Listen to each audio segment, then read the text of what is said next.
Hello, engaged citizens. Cronrath speaking with you again today, school board candidate for the Eau Claire area. I've said it before, and why I really got into this race is the declining graduation rates that I've seen in this district. And with my skill set and background, I felt it a civic duty to run for the school board.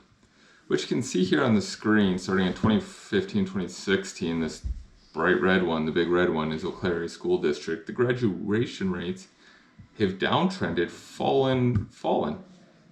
And we've been passed by at least 3 districts. And here in 2019, 2020, outperformed by all 7 districts that I put here, really 6 districts and the state. We are not doing well in this category whatsoever. I'm hearing a lot of talk on equity. Well, is equity going to fix this? Because I want to focus on things that fix this downward trend. With this video, I'm going to try to run through the little bit deeper dive into the equity statements, clauses, and data that has been mentioned by the Eau Claire area. So let's go ahead and jump into that. So online, Google, this is where you can go. This is Eau Claire Area School District Equity. What is it? Do we have a glossary of terms here? I appreciate that. Now we can be on the same page. Okay, privilege. All right. Then, what else do we have on here? The equity statement. Let's take a look at that. We talked about this before. Predominantly white privilege perspective. Culture and systems failing our students and families of color. Really don't like this statement in here. Equity as a whole, and equity to me is those that need resources, we reallocate resources to those that need them most. And we do this by growing the pie. What we don't want to do is rob Peter to pay Paul. What we don't want to do is divide our populations by race, creed, ethnicity, sexual orientation. We need to work together in order to succeed in life. And so division isn't the way to go about this. And I do not like this statement here at all. I really think our equity statement should be about resources and focused on economically disadvantaged. And when I look at this statement, I really think critical theories. And the critical theories are about power. And I don't like that at all either. Do I think critical race theory is being taught in the schools? No, but I don't have access to the curriculum of what's being taught in the schools. We do have an equity committee that doesn't have open meetings. We'll get into that a little bit. But I am also a little bit paranoid about iterative changes and starting at a school board with terms such as this on your screen and working your way towards there. I don't think we're there, and I'm going to give the board positive intent as just a mere misstep or overlooking of verbiage, because really it's those that are economically disadvantaged that need the resources. Quick history on the critical theories really started after World War II, and it was an attack on liberalism. When I'm talking about liberalism, I'm talking about rigorous scientific study to come up with answers. I'm talking about small governments. I'm talking about free will and decisions. Well, that is what allowed Hitler and the Nazis to come to power, the atrocities with the Holocaust, and so Michel Foucault, some other Frenchmen that were really affected by this, developed a way that they were looking at liberalism and deconstructing it.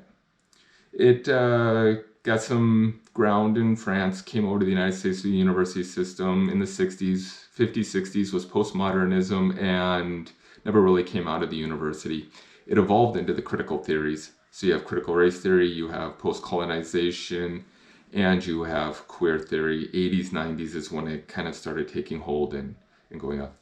To identify these theories, which I do not agree with. I agree with equity, but not with the critical theories. So with the critical theories, the way you identify them, it's basically power knowledge. They took those words and put them together.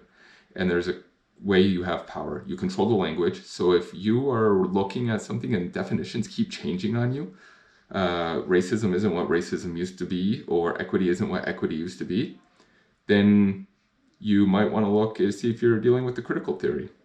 The other piece of the critical theories, and again, knowledge is power, saying only those that have been oppressed or victims can have knowledge. Therefore, you create a hierarchy of victimhood.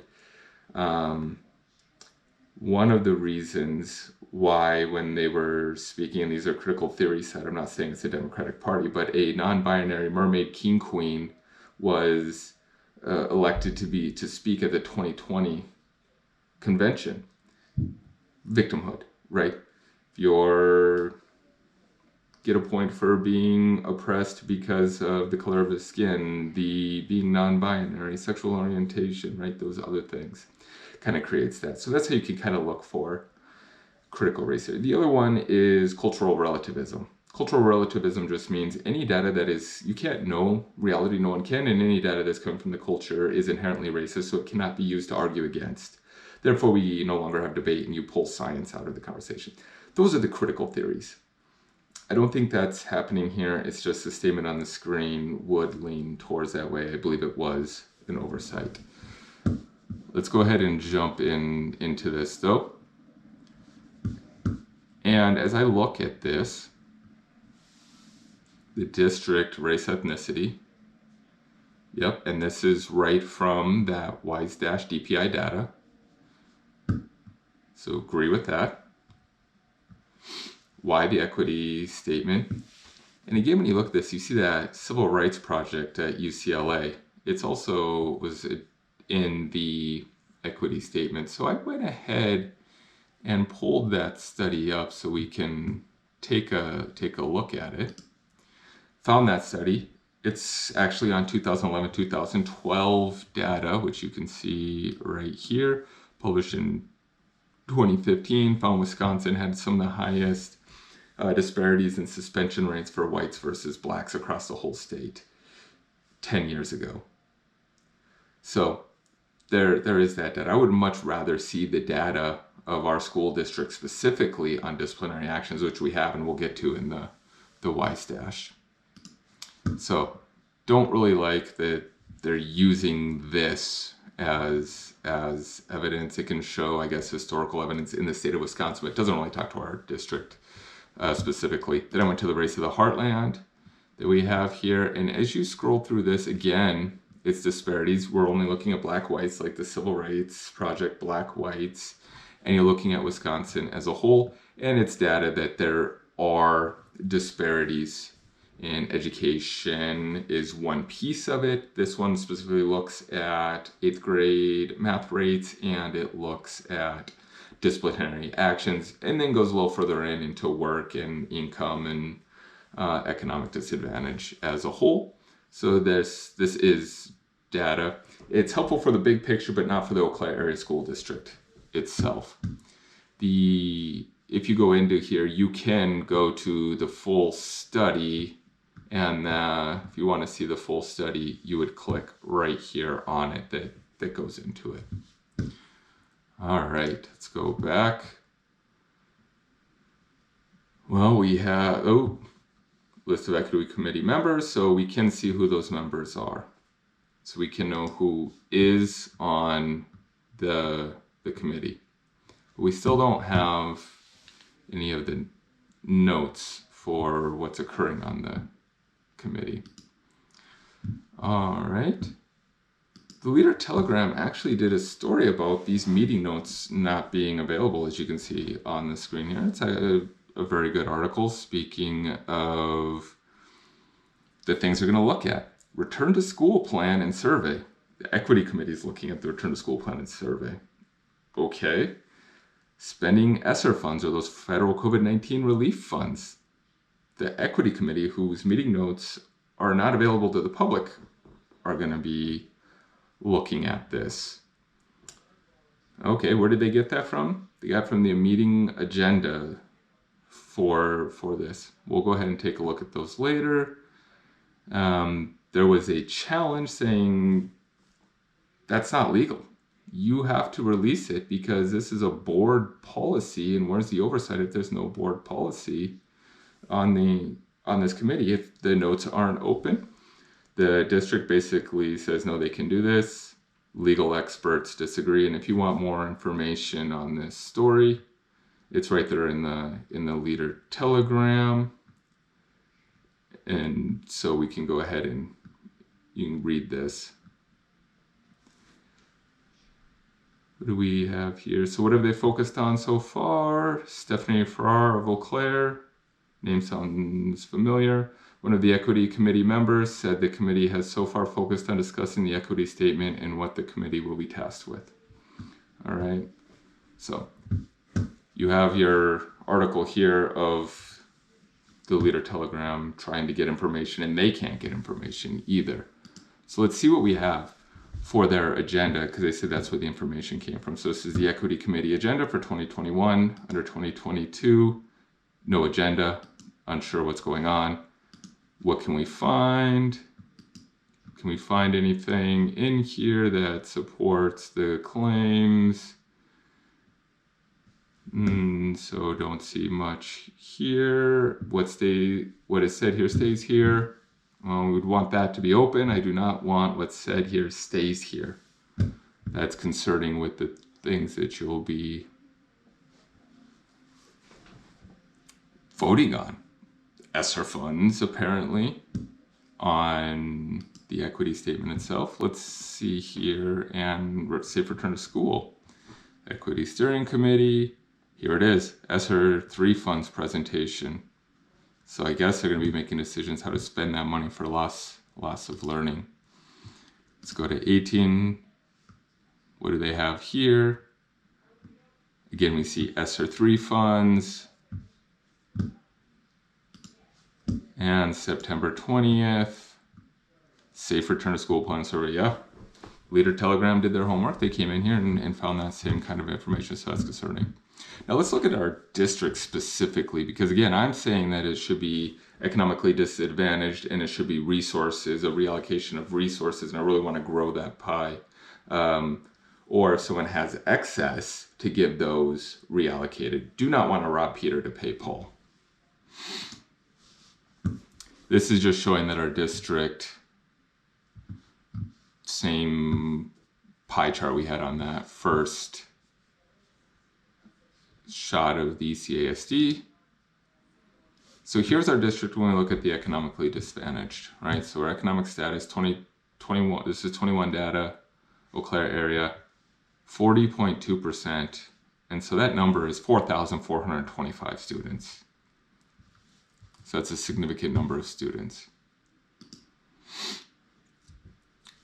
So let's go in here and actually look at discipline issues from economically disadvantaged and not.